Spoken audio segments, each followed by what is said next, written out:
Amin atas paduan suara yang sangat luar biasa. Penatua No telah membuat lagu paduan suara dengan firman tahunan pada tahun 2025 ini, yaitu Tuhan akan memberikan negeri itu kepada kita. Karena ini adalah tanah yang dijanjikan, jadi kita tinggal membutuhkan mata beriman saja.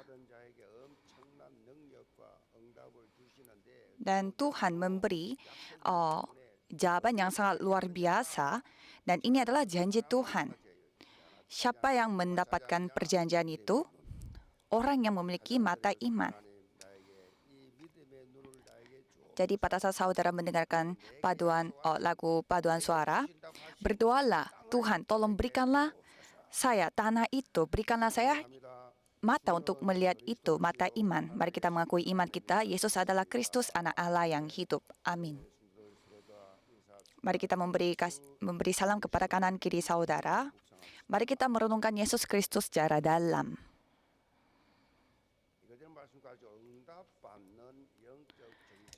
Dan kita akan mendapatkan firman dengan berjudul Identitas Rohani yang Menerima Jawaban. Jadi pada tahun 2025, Tuhan telah memberikan bilangan 14 ayat 8, yaitu Tuhan akan memberikan negeri itu kepada kita. Jadi ada tanah perjanjian yang dipersiapkan oleh Tuhan. Tanah itu tanah yang berlimpah dengan madu dan susu. Itu ditegaskan. Jadi seperti Kaleb, caranya bagaimana seperti sikap Kaleb? Kita pasti akan mengalahkannya. Jadi dengan iman yang seperti itu, yaitu dengan kesadaran pemenang yang pasti akan mengalahkannya, kita coba menantang diri secara perjanjian. Kalau itu pasti kita akan menguasai tanah itu. Itu yang dijanjikan oleh Tuhan. Tuhan Allah memberi perjanjian dan juga menggenapi perjanjian melalui orang yang percaya pada perjanjian itu. Jadi Tuhan Allah yang memimpin. Tuhan Allah yang menggenapi karena Tuhan Allah yang pemimpinnya. Jadi fakta rohani ini saudara harus percaya. Jangan berusaha saudara sendiri yang melakukan sesuatu, tetapi percayalah bahwa Tuhan yang memimpin saudara. Jadi seperti firman pada ibadah hari Jumat, bukan saya yang melakukan kehidupan beriman, tetapi Tuhan yang memimpin kehidupan beriman kita. Jadi Tuhan Allah yang memakai saya, Tuhan Allah yang membimbing saya, Tuhan Allah yang menguasai atas hidup saya. Itu yang harus saudara alami. Itu yang saudara alami sendiri. Walaupun kita kurang, lemah, banyak dosa, dan banyak luka, pokoknya diri kita ini sangat bukan siapa-siapa, tetapi Tuhan memberkati kita dan menyelamatkan kita untuk menjadi alatnya. Itu yang harus saudara alami.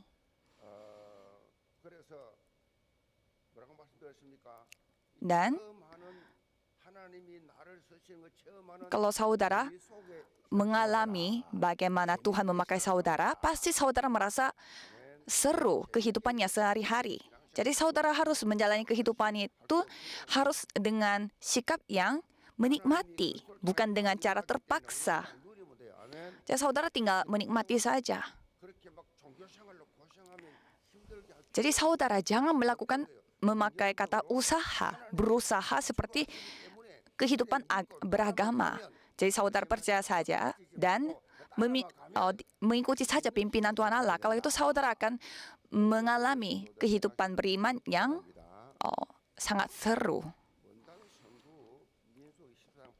Kalau kita melihat bilangan 14 ayat 8, di sana ada tanah yang dijanjikan oleh Tuhan. Itu firman Tuhan, tanah yang dijanjikan.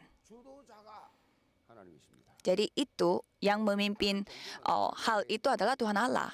Kalau agama lain dibutuhkan usaha. Kalau agama Kristen bukan kita yang melakukannya, tetapi Tuhan Allah yang melakukannya.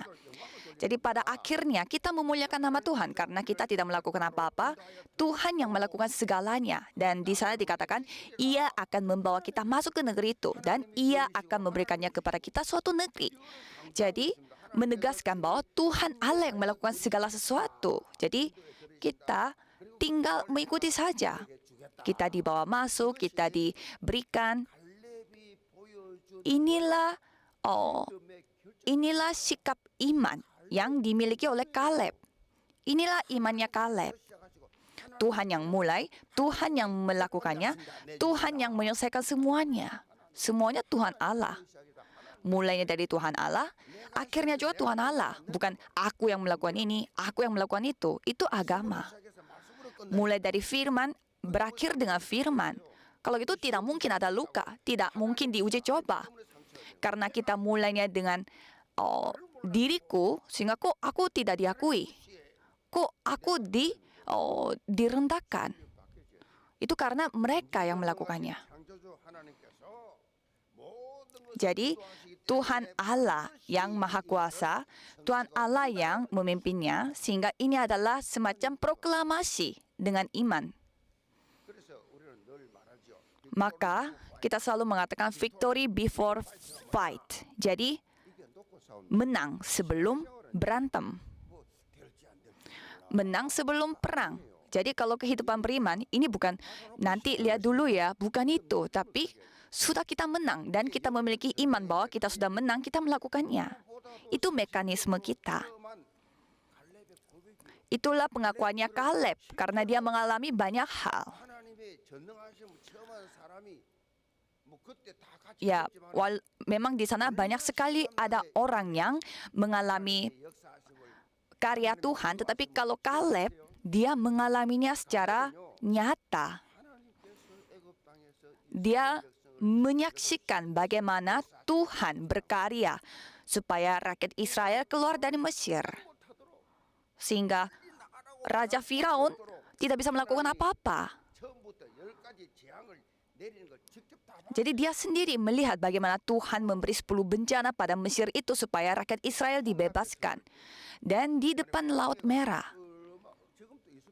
Sekarang pun masih ada Laut Merah. Laut Merah itu besar sekali, tapi Tuhan membelah Laut Merah itu. Pada saat Musa mengangkat tongkatnya, dia berdiri dan dia mengatakan bahwa berdirilah diam dan menyaksikan apa yang dilakukan oleh Tuhan Allah. Jadi Kaleb sebagai pengikut Musa menyaksikan, oh bagaimana Tuhan membuka jalan.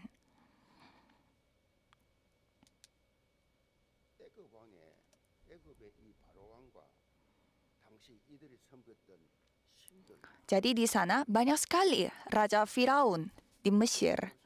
Sampai sekarang pun banyak sekali. Dan ada banyak sekali dewa-dewi yang disembah oleh Raja Firaun. Dan Kaleb melihat bagaimana Tuhan menghakimi semua dewa-dewi itu. Jadi tanpa pedang, tanpa panah, dia telah mengalahkan semua pasukan Mesir dengan kereta-kereta perangnya mereka. Tuhan melenyapkan pasukan Mesir. Mereka mengikuti rakyat Israel sampai mereka mengikuti rakyat Israel yang melewati Laut Merah itu. Tetapi setelah rakyat Israel menyeberangi Laut Merah, langsung Tuhan mengembalikan kembali Laut Merah itu sehingga semua pasukan Mesir tenggelam di sana. Jadi Kaleb melihat Tuhan Allah itu hidup. Tuhan Allah bersama dengan kita.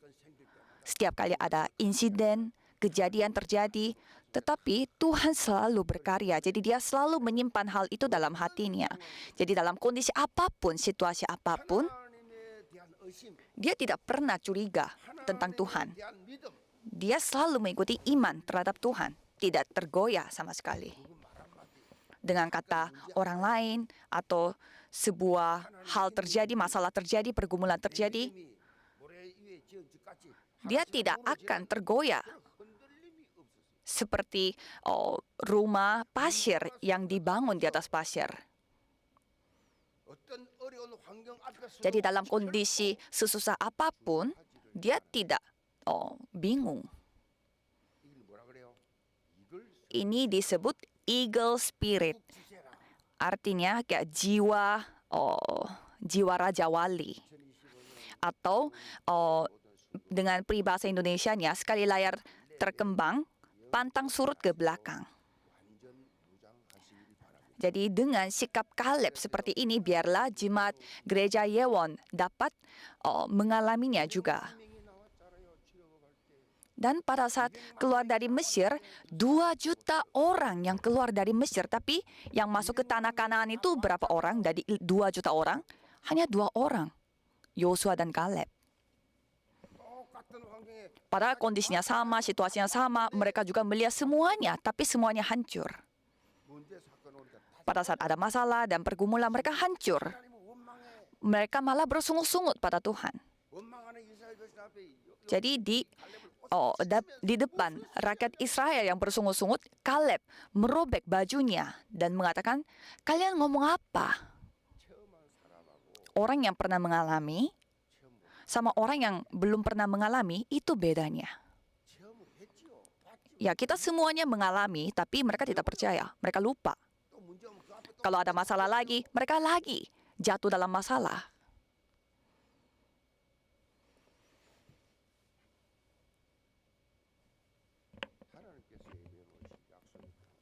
Tanah yang dijanjikan oleh Tuhan, sudah dipersiapkan oleh Tuhan. Itu harus kita alami. Pada tahun ini kita harus mengalaminya itu. Saya memberkati saudara untuk hal itu. Pada minggu lalu kita memulai tahun baru dengan ibadah tahun baru pertamanya adalah kita menjadikan tahun baru ini yang berbuah dari segala hal yang menyenangkan hati Tuhan. Jadi untuk kehidupan yang berbuah seperti ini, kita harus memiliki identitas rohani. 2 jenis identitas rohani yang penting. Itu yang ditegaskan oleh Rasul Paulus. Pertama adalah identitas sebagai pelayan Injil dan pelayan gereja. Jadi itulah identitas kita. Coba saudara mengikuti saya, pelayan Injil dan pelayan gereja. Dan ini harus menjadi identitas saudara sebagai jemaat. Ini harus menjadi alasan hidupnya saudara. Jadi ada 2 identitas rohani. Jadi identitas rohani ini, Rasul Paulus, dia mendapatkan identitas rohani ini pada saat dia bertemu dengan Yesus di Damsyik. Paulus adalah pelayan Injil dan pelayan gereja. Sehingga pada saat dia melakukan segala tugasnya dia di atas tanah ini, dia mengakuinya. Dan pada saat sudah berakhir semua, dia mengakui seperti demikian. Aku telah mengakhiri pertandingan yang baik. Aku telah mencapai garis akhir dan aku telah memelihara iman. Sekarang telah tersedia bagiku mahkota kebenaran yang akan dikaruniakan kepadaku oleh Tuhan. Hakim yang adil pada harinya, tetapi bukan hanya kepadaku, melainkan juga kepada semua orang yang merindukan kedatangannya. Bukan hanya pada aku, tetapi kepada semua orang yang merindukan kedatangannya. Pasti saudara pun akan menerima mahkota kebenaran yang dikaruniakan kepada Tuhan. Biarlah pengakuannya Paulus ini bisa menjadi pengakuannya kita semua pada saat kita mengakhiri tahun 2025. Jadi aku telah mengakhiri pertandingan yang baik dan aku memelihara imanku sampai saat ini. Jadi Tuhan Allah mempersiapkan mahkota kebenaran dan Tuhan memberi tanah yang berlimpah dengan susu dan madunya. Biarlah ini bisa menjadi pengakuan kita pada akhir tahun ini. Subjudul pertama adalah pelayan sejati untuk Injil, ayat 23. Sebab itu kamu harus bertekun dalam iman, tetap teguh dan tidak bergoncang, dan jangan mau digeser dari pengharapan Injil yang telah kamu dengar dan yang telah dikabarkan di seluruh alam di bawah langit. Dan yang aku ini, Paulus, telah menjadi pelayannya. Kalau kita tidak bergoncang dan jangan mau digeser dari pengharapan Injil, pasti akan menerima hal ini. Karena aku adalah pelayan Injil, pelayannya. Jadi Paulus menerangkan bahwa dirinya adalah pelayannya. Dia memberi semangat kepada jemaat Kolose yang sedang bergoncang. Rasul Paulus ini lagi di dalam penjara. Dan dia mendengarkan bahwa jemaat Kolose mereka lagi tergoncang dan tergoyah. Karena ideologi dan juga ajaran sesat yang beredar di sana. Dan kepada mereka, Rasul Paulus mengakui dirinya adalah pelayan Injil dan tidak mau digeser dari pengharapan Injil walaupun di dalam penjara. Jadi dia adalah orang yang tetap teguh. Jadi jagalah iman kamu. Mengapa Injil itu sangat penting? Mengapa Injil ini adalah pengharapan sejati? Karena hanya Injil yang dapat menyelamatkan manusia, hanya Injil yang dapat mengubah kita, hanya Injil. Jadi dosa Adam, yaitu manusia pertama yang berdosa pada Kejadian pasal 3, semua manusia terikat dalam setan. Karena ketidaksetiaannya manusia pertama itu, semua manusia jatuh dalam dosa. Jadi bukannya kita sendiri yang kuat, tetapi jadi setan itu tidak memiliki kekuatan apapun karena sudah dihancurkan, tetapi dia terus menipu supaya kita tidak dekat dengan Tuhan, supaya kita tidak beribadat, tidak merenungkan firman Tuhan, supaya kita tidak dapat melakukan tugas kita sebagai pelayan Tuhan. Dan semua orang jatuh dalam hal ini. Jadi bagi orang yang ditipu oleh setan, mereka diperbaharui oleh Injil. Bagaimana caranya orang bisa diperbaharui, bisa diubah? Caranya bagaimana? Hanya dengan kekuatan Injil. Karena tidak ada hal yang bisa mengubah orang kecuali Injil. Injil itu apa? Injil itu ditegaskan oleh Paulus. Jadi Injil itu apa? Jadi kita harus bisa menjelaskan dengan Alkitabiah. Dari Roma 1 ayat 2 sampai 4. Injil itu telah dijanjikannya sebelumnya dengan perantaraan nabi-nabinya dalam kitab-kitab suci tentang anaknya yang menurut daging diperanakan dari keturunan Daud dan menurut roh kekudusan dinyatakan oleh kebangkitannya dari antara orang mati bahwa ia adalah anak Allah yang berkuasa, Yesus Kristus Tuhan kita. Inilah Injil. Jadi definisi Injil ini sangat dijelaskan secara jelas dan ringkas. Roma 1 ayat 2 sampai 4.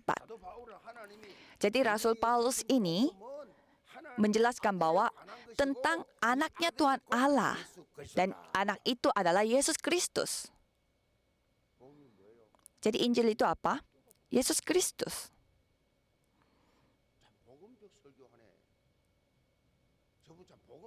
Jadi orang itu sangat memiliki Injil. Bagaimana caranya kita menghakiminya?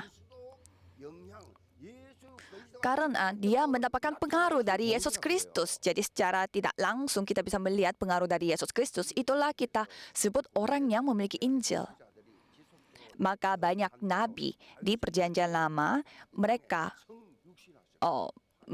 percaya bahwa Yesus Kristus telah datang dengan tubuh manusia, tapi juga Tuhan Allah menurut keturunan Daud. Dan ia telah mati di atas kayu salib dan bangkit kembali. Dan menunjukkan bahwa dia adalah anak Tuhan Allah. Sampai murid-muridnya pun mereka tidak sadar bahwa Yesus adalah anak tunggal Allah.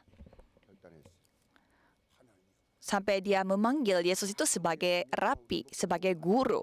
Dan nanti setelah bangkit dari kematian, mereka semua sadar bahwa oh ternyata Yesus yang kita tinggal bersama itu adalah anak Allah. Sampai mereka mempertaruhkan nyawanya, tidak takut dengan kematian, sehingga mereka semua menjadi martir.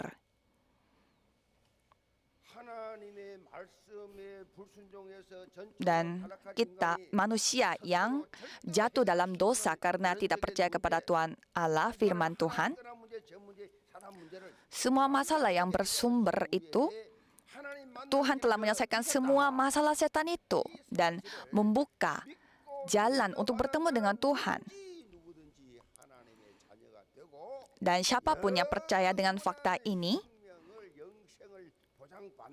dan siapapun yang percayakan fakta ini, dia akan menjadi anak Allah dan akan dijamin oleh Tuhan selama-lamanya. Itulah esensi dari Injil yang Tuhan berikan kepada kita. Jadi Injil yang dijelaskan oleh Alkitab itu bukan berita yang gembira secara dasar, secara sederhana. Inilah berita bahagia yang satu-satunya dalam hidup kita. Saudara harus bisa mengakui, kok aku hidupnya seperti ini? Aku salah nikah sampai menjadi seperti ini. Bukan. Memang itu benar. Tapi walaupun demikian, saudara sudah diselamatkan oleh Tuhan, maka aku adalah orang yang berbahagia. Saudara harus mengakui saya adalah orang berbahagia. Tidak peduli dengan suami atau istri kita. Tidak peduli dengan kata-kata dari suami atau istri. Saya pun kemarin mendengarkan kata-kata yang mematikan dari istri saya. Dan saya langsung masuk ke kamar dan langsung tidur karena tidak mau bertengkar sama istri saya. Pendeta pun punya masalah dari internal dan eksternal. Tetapi saya tetap adalah orang yang berbahagia. Saya adalah orang yang berbahagia. Amin. Itu hak khusus yang kita miliki. Dalam kondisi apapun, masalah apapun tidak masalah. Semua kita harus melampaui, itulah kemampuan iman. Saya tidak mau menceritakan hal ini di ibadah yang jam 12.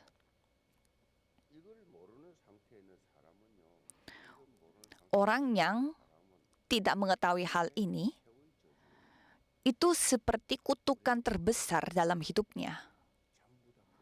Semua karena merasa menyedihkan. Kelihatannya orang yang tidak percaya itu berbahagia ya. Ya mungkin kelihatannya berbahagia. Semua orang pemimpin, konglomerat, dan orang yang terdidik apapun, mereka semua ujung-ujungnya berakhir dengan kesedihan. Kita harus berani mengatakan amin seperti itu. Karena itu datangnya dari benar-benar dari batin, bukan dari suara. Itu pengakuan yang penuh dengan hasrat. Jadi hanya Injil yang menjadi kuasa sejati, hanya Injil yang menjadi pengharapan sejati. Jangan sampai kita kehilangan berkat ini. Kalau jemaat mula-mula, tidak ada gedung gereja seperti sekarang, seperti gereja kita. Jemaat mula-mula tidak ada yang namanya gedung gereja. Gereja secara fisik itu tidak ada. Karena dianiaya, mereka bisa dibunuh. Dan juga tidak ada semacam program ini itu, ya, program penginjilan, perkabaran Injil, itu tidak ada sama sekali. Tidak bisa. Tetapi, namun jemaat mula-mula ini, mereka menggoncangkan dunia pada zaman itu. Luar biasa kan? Padahal mereka tidak bisa berkumpul. Karena sekali mereka berkumpul, mereka harus berkumpulnya diam-diam. Jadi mereka harus diam-diam memakai tanda-tanda rahasia. Tapi mereka menggoncangkan dunia pada saat itu. Kalau itu bukan dengan cara yang lain. Bukan dengan personality atau karakter manusia pada saat itu. Tetapi itu semua karena Injil. Jemaat mula-mula selalu yang yang hadir di sana adalah pekerja atau pelayan Tuhan yang meyakini kuasa Injil. Mereka siang dan malam berbahagia dan bersukacita hanya karena Yesus Kristus, tidak ada yang lain. Pada tahun 2025, kita akan menerima negeri yang diberikan oleh Tuhan. Itu pun bisa terjadi karena kita percaya kepada kuasa Injil. Jadi pada ibadah hari Jumat kemarin, saya mengatakan bahwa jabatan yang Tuhan berikan kepada kita pada tahun ini adalah tanah yang dijanjikan oleh Tuhan. Jadi aku menikmati Injil itu sebanyak apa dan sebesar apa. Ini bukan soal aku harus melakukan sesuatu, bukan. Jadi kuasa ini dari bahasa Yunani itu dunamis. Dunamis itu bersumber pada kata bom dinamit. Jadi bom dinamit itu dari kata yang dunamis. Jadi kemampuan Tuhan Allah yang dinyatakan pada Injil itu memiliki pengaruh yang sangat besar seperti bom dinamit. Saudara tahu kan, kalau kita mau menghancurkan gedung yang tinggi, kita memakai bom dinamit. Jadi semua MRT Korea, subway gitu, semua kita hancurin itu tanah yang di bawah tanah itu pakai bom dinamit. Jadi Injil yang saudara miliki itu pengaruhnya seperti bom dinamit. Jangan mengatakan bahwa saya tidak bisa, saya lemah, saya capek. Itu semua karena saudara tidak percaya. Pekerjaan, rumah tangga, semua masalah itu mungkin kelihatannya besar, tapi kalau saudara mengetahui kuasa Injil, itu semua tidak masalah. Jadi, jadikanlah kehidupan saudara mengalami pengalaman seperti bom dinamit. Jadi saudara harus melalui tugas yang saudara dapatkan dari gereja ini, harus bisa memberi pengaruh yang dapat menggoncangkan gereja. Jadi bersama-sama menyatukan kekuatan dan memberi pengaruh seperti bom dinamit. Injil itu bukan sekedar informasi, bukan sekedar ilmu. Injil itu dapat mengalami transformasi, yaitu perubahan. Bisa mengubah suasananya. Itulah kuasa Injil. Satu orang yang memiliki kuasa Injil itu. Di setiap departemen dan di setiap tim, secara diam-diam, suasananya langsung berubah. Jadi semua kegelapan akan dihancurkan dan terang saja yang dinyatakan. Dan pada saat kita mengalami Injil seperti itu, tidak akan tergoyah dalam kondisi apapun.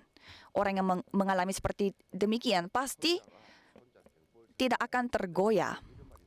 Dalam buku Sunja Byongpop, yaitu karya Sun Tzu, yang terdapat kalimat seperti ini.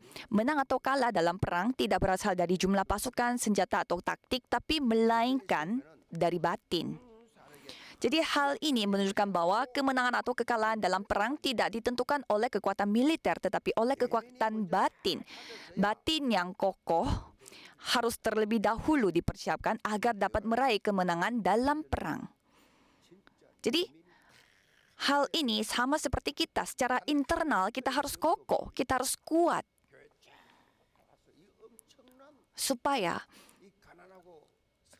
kita bisa mendapatkan jawaban yang sangat luar biasa. Sebagai buktinya adalah gedung gereja kita sekarang ini, karena daerah Gangseogu ini terkenal dengan orang yang miskin dan juga banyak punya penyakit. Tapi kita memiliki gedung gereja yang seperti ini. Tapi setelah ada acara TV show, PD Shop,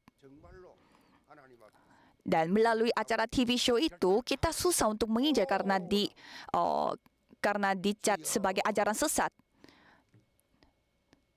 Sehingga banyak jemaat yang keluar dari gereja kita. Kalau aku di hadapan Tuhan, ya tidak masalah. Jemaat keluar dari gereja kita atau tidak masalah. Karena saya percaya bahwa Tuhan akan memulihkan gereja kita 100 kali lipat. Karena gereja kita telah dibangun untuk misi. Jadi pasti Tuhan yang akan menggenapi perjanjiannya. Saya berdoa kepada Tuhan Allah, Tuhan, saya mau pergi ke ladang misi. Jadi saya akan menentukan di ladang misi mana saya akan dipanggil oleh Tuhan. Saya tidak mau dipanggil Tuhan di rumah sakit. Ya, tapi tidak tahu juga ya. Tapi doa saya itu, Tuhan, mulai saya merintis gereja dan sampai saat ini, Tuhan tolong panggil saya di ladang misi. Dari internal. Secara internal kita harus kuat. Hal yang kelihatan di mata itu tidak penting. Jadi ke komunitas Yewon itu harus menjadi oneness, kesatuan. Jadi kalau misalkan secara internal kita terpisah satu dengan yang lain, untuk apa? Kita tidak mungkin bisa melakukan penginjilan daerah. Daerah pun tidak bisa, apalagi misi. Taktiknya setan adalah membuat perselisihan. Coba saudara melihat kondisi gereja Korea Selatan. Kalau gereja Katolik atau gereja atau Buddha atau agama-agama yang lain di Korea Selatan, mereka semua bersatu. Tapi hanya gereja Kristen saja yang terpisah satu dengan yang lain. Kalau kita melihatnya di bidang olahraga,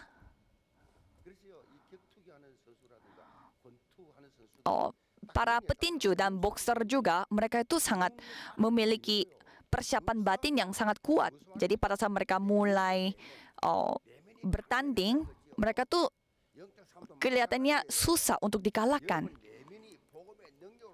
Jadi sama seperti itu, kalau saudara memiliki internal batin yang kuat dengan kuasa Injil, saudara akan kelihatan seperti siap dibanting dan tidak terpengaruh oleh hal itu. Jadi karena Tuhan Allah yang memberi kuasa itu, jadi tidak masalah dengan apapun. Seperti pengakuannya Paulus, aku tidak apa-apa walaupun aku di dalam penjara karena kuasa Injil yang memberi aku kekuatan. Maka kita tidak pernah lemah dan kita tidak pernah capek. Padahal banyak yang membuat dia melelahkan. Dia bolak-balik penjara, berusaha dan mau dibunuh dari orang-orang sebangsanya dia, dan juga bangsa lain pun menganiaya Paulus, tapi dia tidak peduli. Jadi semoga tahun baru ini Jemaat Gereja Yewon bisa meninggalkan bukti sebagai pelayan sejati Kristus. Subjudul kedua adalah pelayan sejati untuk gereja. Sekarang aku bersukacita bahwa aku boleh menderita karena kamu dan menggenapkan dalam dagingku apa yang kurang pada penderitaan Kristus untuk tubuhnya, yaitu jemaat. Aku telah menjadi pelayan jemaat itu sesuai dengan tugas yang dipercayakan Allah kepadaku untuk meneruskan firman-Nya dengan sepenuhnya kepada kamu. Jadi Tuhan bekerja melalui gereja. Orang yang menyadari Injil tidak mungkin bisa melakukan sesuatunya dengan sendiri. Jadi Tuhan bekerja melalui gereja yang dibangun oleh Tuhan. Jadi itulah ladang saudara. Karena pekerjaan kerajaan Allah tidak bisa dilakukan dengan sendiri. Bukan soal aku yang melakukan sesuatu, tetapi harus bersama. Semakin kita menerima anugerah Tuhan, pasti akan bersama-sama. Jadi orang yang maunya melakukan sendiri, mereka yang membanggakan diri, aku yang melakukan ini dan itu.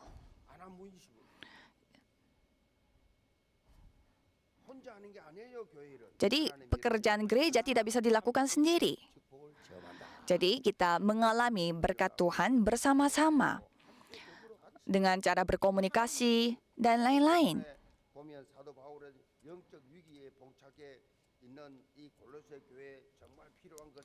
Dan kalau kita melihat apa yang dibutuhkan oleh jemaat Kolose yang memiliki masalah itu membutuhkan pelayan sejati. Dan alasan untuk menjadikan mereka sebagai pelayan sejati adalah untuk menggenapi firman-Nya. Itulah harapan Tuhan. Jadi untuk menggenapi firman Allah, kita harus mengetahui dulu apa esensi dari firman itu. Itu yang kita harus ketahui. Untuk menggenapi firman-Nya. Ayat 26-27, yaitu rahasia yang tersembunyi dari abad ke abad dan dari turunan ke turunan. Tetapi yang sekarang dinyatakan kepada orang-orang kudus-Nya, kepada mereka Allah mau memberitahukan betapa kaya dan mulianya rahasia itu di antara bangsa-bangsa lain, yaitu Kristus ada di tengah-tengah kamu. Kristus yang adalah pengharapan akan kemuliaan.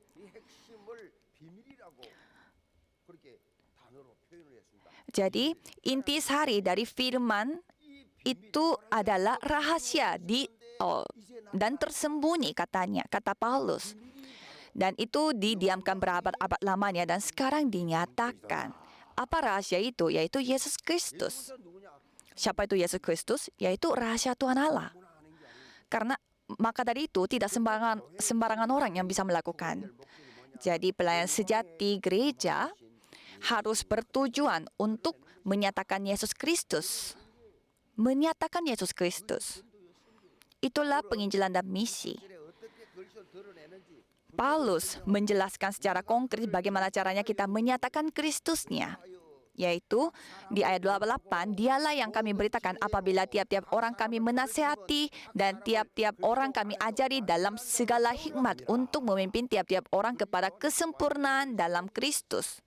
Jadi untuk memimpin tiap-tiap orang kepada kesempurnaan dalam Kristus. Jadi di sini dikatakan kita menasihati dan kita ajari dan kita beritakan. Inilah esensi dari pelayanan di dalam gereja. Apa yang kita beritakan? Yaitu Injil Yesus Kristus. Dan apa yang kita nasihati? Supaya kita menasihati orang-orang itu percaya kepada Yesus Kristus.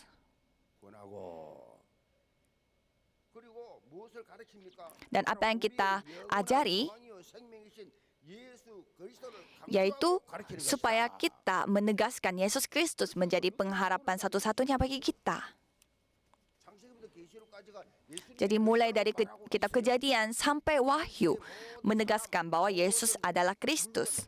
Semua barang, orang, manusia, semuanya itu melambangkan Kristus.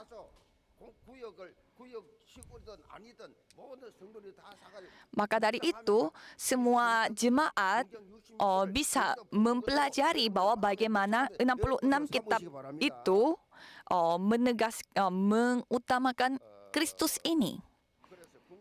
Materinya semua sudah dipersiapkan dari gereja. Jadi di dalam Kristus. Jadi di dalam Kristus kita menjadi sempurna di dalam Kristus. Itulah esensi dari pelayanan kita.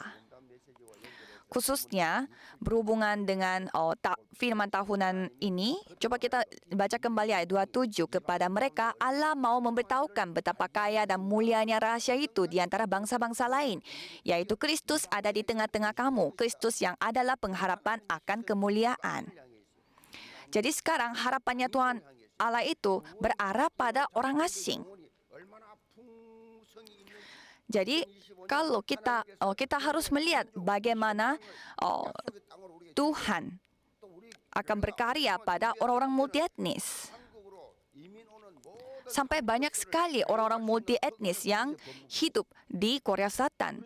Jadi gereja kita telah mendapatkan izin dari Departemen Hukum bahwa kita bisa memberi pelatihan bagi orang-orang multietnis supaya mereka bisa beradaptasi di Korea. Jadi Tuhan yang mengizinkan hal itu. Jadi Tuhan sudah menggenapi janjinya. Kalau kita melihat orang-orang multietnis, kebanyakan agama Buddha atau Islam. Jadi mereka berada di ladang yang sangat gelap, yang susah ditemukan. Tapi malah kita harus melihatnya itulah ladang emas bagi kita. Jadi mereka memiliki kesempatan untuk mendengarkan Injil. Jadi rahasia kemuliaan yang tidak bisa mereka dengar di tempat asal mereka bisa dengar di tempat ini. Dan mereka sendiri yang menyampaikan Injil ini kepada orang-orang di negaranya mereka. Itulah yang kita harus bantu. Jadi saya akan menunjukkan bagaimana roadmap kita, bagaimana arah kita mengenai misi untuk multi etnis pada persekutuan doa misi yang akan dijalankan pada minggu depan.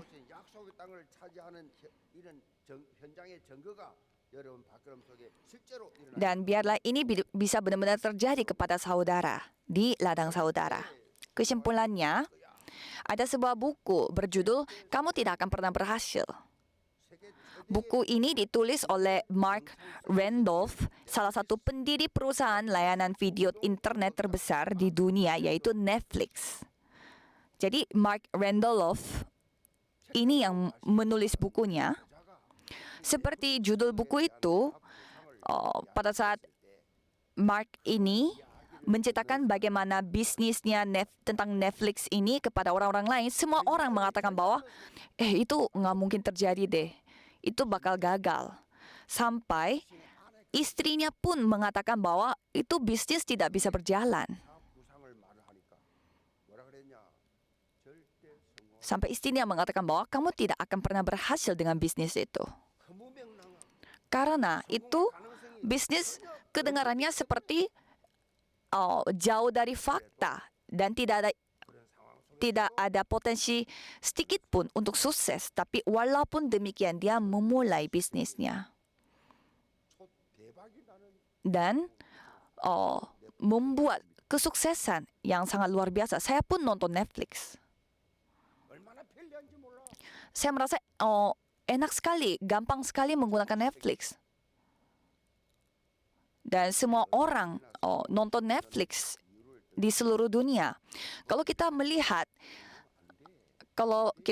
banyak orang ceritanya banyak orang sukses, awalnya semua mereka harus menantang pendapat orang lain.